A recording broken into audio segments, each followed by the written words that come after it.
नमस्कार साथियों, स्वागत है आपका हमारे YouTube चैनल राजनीति होता में। इस वीडियो में हम लोग डिस्कस करेंगे पॉलिटिकल साइंस के मोस्ट इम्पोर्टेंट टॉपिक। तो चलिए वीडियो की शुरुआत करते हैं इस अति महत्वपूर्ण टॉपिक के साथ। तो टॉपिक हमारा है election commission of India, Bharat में निर्वाचन आयोग। तो चलिए इसके परिभाषा के बारे में जानते हैं, उसके बाद विस्तार से इसके क्रियाकलापों के बारे में जानेंगे। The election commission of India is responsible for conducting free and fair elections in India. Election commission का काम है कि पूरे भारत देश में इलेक्शन को कंडक्ट कराना फ्री एंड फेयर, स्वच्छ एंड निष्पक्ष। निष्पक्ष मतलब कि ना किसी के फेवर में बात करना, ना किसी ऑपोजिशन में बात करना, किसी के पक्ष में न्यूट्रल रहना और अपने चुनाव को कंडक्ट कराना और अच्छे से चुनाव को कराना। तो इसका दूसरा पॉइंट है, इसकी स्थापना संविधान के अनुसार 25 जनवरी 1950 को हुआ था। इसका मतलब यह हुआ कि according to our constitution election commission की स्थापना 25 जनवरी 1950 को हुआ था। इस बात को याद रखिएगा आप लोग। तो चलिए इलेक्शन कमीशन के क्रियाकलापों के बारे में जानते हैं। देखिए, एक होते हैं पूरे भारत देश के चीफ इलेक्शन कमिश्नर, वो यूपीएससी रैंक के होते हैं। वह जब रिटायर करते हैं उसके बाद 60 इयर्स के बाद 5 इयर्स का उनका कार्यकाल होता है। उनको अपॉइंट कौन करता है, इसको हम लोग जानते हैं। उनको अपॉइंट प्रेसिडेंट द्वारा किया जाता है। उनको अपॉइंट प्रेसिडेंट करते हैं। उनको हम लोग हिंदी में मुख्य चुनाव आयुक्त, इनको इंग्लिश में कहते हैं चीफ इलेक्शन कमिश्नर। उनके अलावा दो और होते हैं, उनको भी अपॉइंट करने का काम हमारे देश के माननीय राष्ट्रपति द्वारा किया जाता है।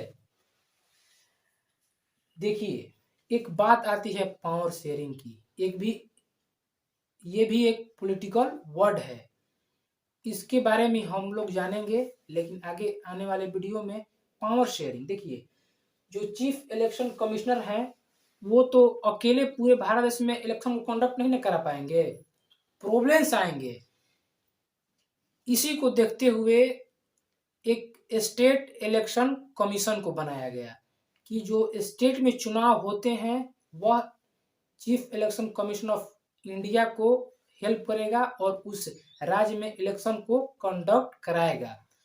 जैसे उदाहरण स्वरूप, स्टेट में जो लोकल सेल्फ गवर्नमेंट का चुनाव होता है उसमें chief election commission of India का कोई रोल नहीं होता है, उसको स्टेट इलेक्शन कमीशन ही देख लेता है।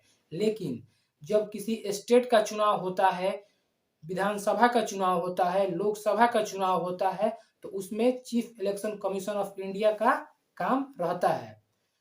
तो इसमें बहुत तरह के पोस्ट होते हैं, तो हम लोग जानते हैं। देखिए, एक कॉन्स्टिट्यूंसी में जिसको हम लोग निर्वाचन क्षेत्र कहते हैं, उसको विधानसभा कह लीजिए या लोकसभा कह लीजिए, उसमें 5 ऑफिसर्स होते हैं।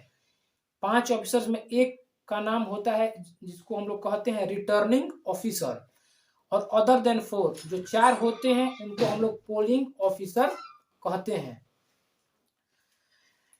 ये पोलिंग ऑफिसर जो पोलिंग बूथ पे चुनाव होते हैं उसको अच्छे से कंडक्ट कराना, किसी तरह का लड़ाई झगड़ा ना हो उसको रोकना, और कोई वहाँ पे फोकस वोटिंग ना हो जाए, कोई व्यक्ति जाए अपने नाम से 10 वोट कर दे, ऐसा ना हो, इसको रोकने के लिए पोलिंग ऑफिसर काम करते हैं।